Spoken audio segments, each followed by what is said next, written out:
BD news.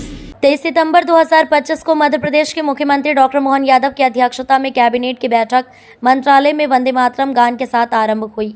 Cabinet में लिए गए महत्वपूर्ण निर्णय की जानकारी मध्य प्रदेश के स्थानीय शासन मंत्री कैलाश विजयवर्गीय ने पत्रकार को देते हुए कहा कि मध्य प्रदेश में मोहन कैबिनेट की बैठक में कई महत्वपूर्ण प्रस्तावों पर मुहर लगी। सबसे पहले मंत्रिपरिषद की बैठक में मंत्रिपरिषद के सभी सदस्यों द्वारा धार आए पीएम मोदी का आभार व्यक्त किया गया। साथ ही कैबिनेट ने पीएम के स्वस्थ नारी सशक्त परिवार अभियान को मध्य प्रदेश में आगे बढ़ाने का संकल्प भी लिया। इसके तहत प्रदेश में आदि सेवा पर्व अभियान चलाया जाएगा। मंत्रिपरिषद के निर्णय में ऊर्जा के क्षेत्र में प्रदेश के सारणी और अमरकंटक में 23,000 करोड़ रुपए की लागत से 2 थर्मल पावर प्लांट स्थापित होंगे। प्रत्येक प्लांट की क्षमता 660 मेगावाट होगी। सारणी प्लांट पर 11,678 करोड़ और अमरकंटक प्लांट पर 11,476 करोड़ रुपए व्यय होंगे।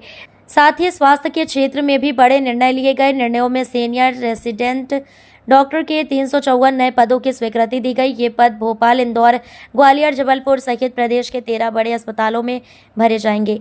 मंत्रिपरिषद में पर्यटन के क्षेत्र में लिए गए महत्वपूर्ण निर्णयों में सभी प्रमुख धार्मिक और पर्यटन स्थलों पर हवाई सेवा को मंजूरी। जल्द की हेलीकॉप्टर सेवा की जाएगी शुरू।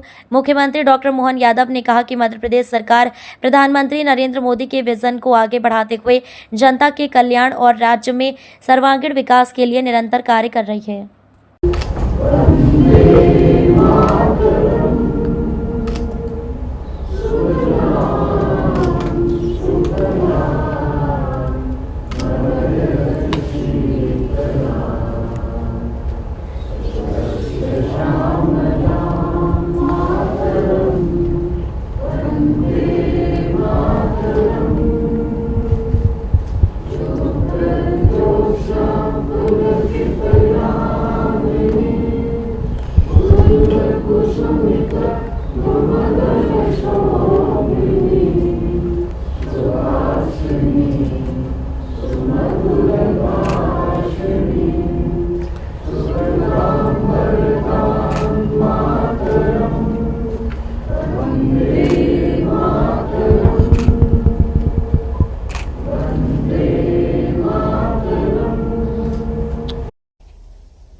माननीय प्रधानमंत्री जी ने इस बार अपने जन्मदिन पर हमें अवसर दिया था उनके स्वागत का, और उसको उन्होंने समर्पित किया था स्वस्थ नारी सशक्त परिवार। यह मेरा ख्याल है कि किसी राजनेता का पहला सोच था कि स्वस्थ नारी और सशक्त परिवार, एक परिवार के बारे में भी कोई प्रधानमंत्री चिंता करे, यह अपने आप में एक बहुत बड़ी बात थी।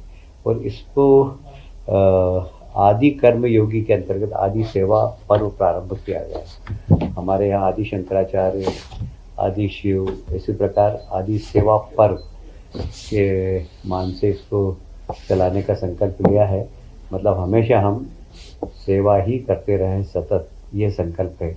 पर्यावरण के सुधार के लिए एक पेड़ माँ के नाम माननीय प्रधानमंत्री जी ने प्रारंभ किया था।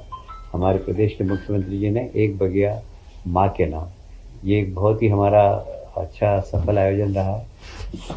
सभी पंचायतों में एक बगिया माँ के नाम, जिसमें फलदार वृक्ष लगाने की बात कही गई है, और ये हमारा सभी विभाग इसमें काम कर रहे हैं, और ये बड़ा सफल प्रयास मध्य प्रदेश में हुआ है। प्रधानमंत्री सुरक्षित मातृत्व अभियान के अंदर सुमन सखी चेट वाट लॉन्च किया गया है, जिससे कि हमारे यहाँ के स्वास्थ्य की जागरूकता के लिए हमारी बहनें वहाँ से स्वास्थ्य की जानकारी ले सकेगी। सिकल सेल के लिए हमारे प्रदेश के गवर्नर जी भी हमेशा चिंतित रहते हैं। प्रत्येक जिले में कितने सिकल सेल के पेशेंट हैं, उनको आइडेंटिफाई करके उनको लिस्टिंग किया गया है, और लगभग 1 crore sickle cell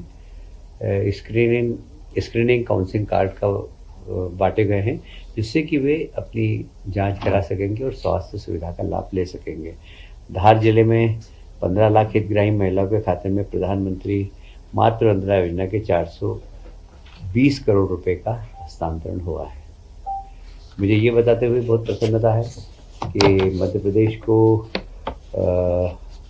e governance स्वर्ण पुरस्कार माननीय मुख्यमंत्री डॉक्टर मोहन यादव जी की अध्यक्षता में हमने पेपरलेस फेसलेस पंजीयन की जो की दिशा में जो काम किया है उसमें केंद्र सरकार ने हमें गोल्डन अवार्ड दिया है और यह गुड गवर्नेंस की दिशा में मध्य प्रदेश सरकार का एक बहुत सफल कार्यक्रम रहा है।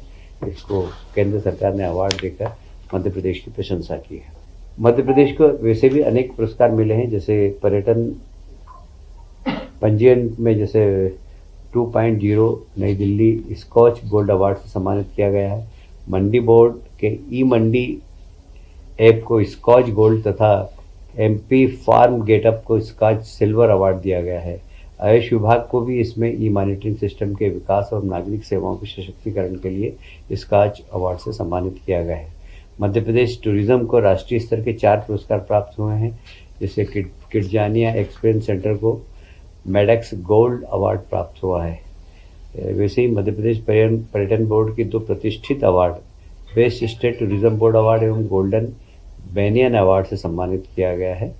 मैं हमारे मुख्यमंत्री जी के नेतृत्व में जिस प्रकार पेपरलेस और फेसलेस गवर्नेंस की दिशा में काम चल रहा है, उसका ये उसके सारे उठाए हुए कदम हैं। नेक्स्ट जनरेशन GST रिफॉर्म आप सब जानते हैं कि आज के समय में बड़ा बर्निंग इशू है और हमारे देश के प्रधानमंत्री जी ने सीधे आकर देश की जनता से बात भी की थी और जब इसका परिणाम हमें देखने को मिल रहा है तो ये बहुत ही चमत्कृत कर देने वाला है। और विशेषकर केंद्र सरकार ने शुरुआत की थी गरीब कल्याण से और गरीब कल्याण में आपने देखा कि प्रधानमंत्री आवास दिए, 80 करोड़ लोगों के घर में अनाज पहुंचाए। अब केंद्र सरकार और राज्य सरकार ने मिडिल क्लास को फोकस किया है और ये मिडिल क्लास को नेक्स्ट जनरेशन GST रिफॉर्म्स में बहुत बड़ा लाभ हुआ है। और वैसे भी शिक्षा के क्षेत्र में देखें आप, स्वास्थ्य के क्षेत्र में देखें आप, तो स्वास्थ्य बीमा पे 0 GST कर दिया गया है। जो जीवन बीमा निगम की है उसमें 0 GST है और इसलिए स्वास्थ्य सेवा का भी अब लाभ मिडिल क्लास का व्यक्ति आराम से ले सकता है। वैसे भी प्रधानमंत्री जी ने आयुष्मान कार्ड बनाकर गरीबों को फ़ायदा मिला है और 70+ के जो हमारे बुज़ुर्ग उनका भी आयुष्मान कार्ड बनाया गया है। वो भले किसी भी क्लास का हो, किसी भी क्लास के परिवार का हो, उसको निःशुल्क चिकित्सा देने की बात हमारे प्रधानमंत्री जी ने की है।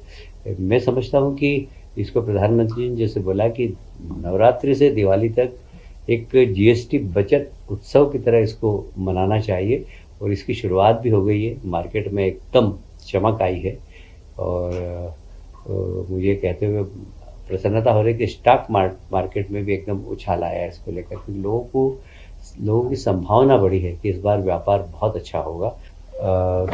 माननीय मुख्यमंत्री जी ने निर्देश दिए थे कि सभी अस्पताल में इस सेवा संकल्प के दौरान स्वच्छता अभियान प्रारंभ करें। जितने भी शासकीय अस्पताल हैं वहाँ स्वच्छता अभियान अभी चालू है। माननीय मुख्य सचिव महोदय को माननीय मुख्यमंत्री जी ने निर्देश दिए हैं कि वे सभी कलेक्टर से बात करें और उसकी मॉनिटरिंग करें और प्रत्येक जिला अस्पताल और जितने भी छोटे अस्पताल हैं उसकी रिपोर्ट कलेक्टर से लें।